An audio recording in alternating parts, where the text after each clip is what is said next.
Friends, আজ আমরা দেখাবো গুগল ক্রোমের যে হিস্টোরি সেটা আপনি কী করে ডিলিট করবেন। এর আগের ভিডিওতে আমরা দেখেছিলাম গুগল ক্রোমের যে পপ আপ নোটিফিকেশান সেগুলো আপনারা কী করে অফ করবেন। আপনার প্রাইভেসি যাতে বজায় থাকে সেই কারণে আপনার গুগল ক্রোম হিস্টোরি অবশ্যই ডিলিট করা দরকার। সাইবার ক্রাইম থেকে যদি কোনো রকম রিপোর্ট আসে আর আপনার ফোনকে যদি ট্যাগ করা হয় তো সেই ক্ষেত্রে কিন্তু আপনার যে গুগল ক্রোমের যে হিস্ট্রি সেটি ওনারা ধরে ফেলতে পারেন। তো সেই ক্ষেত্রে আপনাকে কী করতে হবে, আপনাকে গুগল ক্রোমের যে হিস্ট্রি সেটা ডিলিট করতে হবে। তার জন্য আপনাকে চলে আসতে হবে এখানে থ্রি ডট অপশানে ক্লিক করে এখানে যে হিস্ট্রি লেখা আছে এখানে চলে আসতে হবে। এখানে আসার পর এখানে আপনি দেখতে পাচ্ছেন আমার সমস্ত হিস্ট্রি কিন্তু এখানে শো করছে। তো আপনি কী করবেন, এই যে ডিলিট ব্রাউজিং ডাটা লেখা আছে এখানে আপনি ক্লিক করবেন। এখানে ক্লিক করার পর আপনার এখানে দেখতে পাবেন লেখা আছে লাস্ট আওয়ার্স। তো লাস্ট আওয়ার্স না করে আমি এখানে অল টাইম করে দেবো।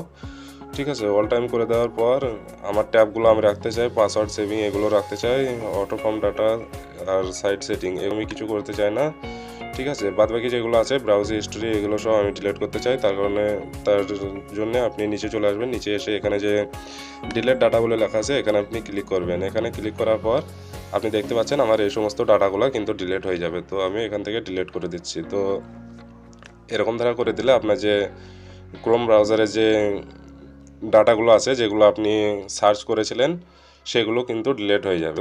দেখতে পাচ্ছেন আমাদের যে গুগল ক্রোমের ডাটা সেগুলো কিন্তু ডিলিট হয়ে গেছে। দেখতে পাচ্ছেন আমার হিস্ট্রি কিন্তু পুরো ক্লিয়ার হয়ে গেছে। তো আজকের ভিডিও ছিল এই পর্যন্ত। ভিডিওটি ভালো লেগে থাকলে অবশ্যই ভিডিওটিকে লাইক করে চ্যানেলটিকে সাবস্ক্রাইব করে পাশে থেকে বেল আইকন প্রেস করে অল নোটিফিকেশন অন করে রাখবেন এই টাইপের ভিডিও আরও পাওয়ার জন্য।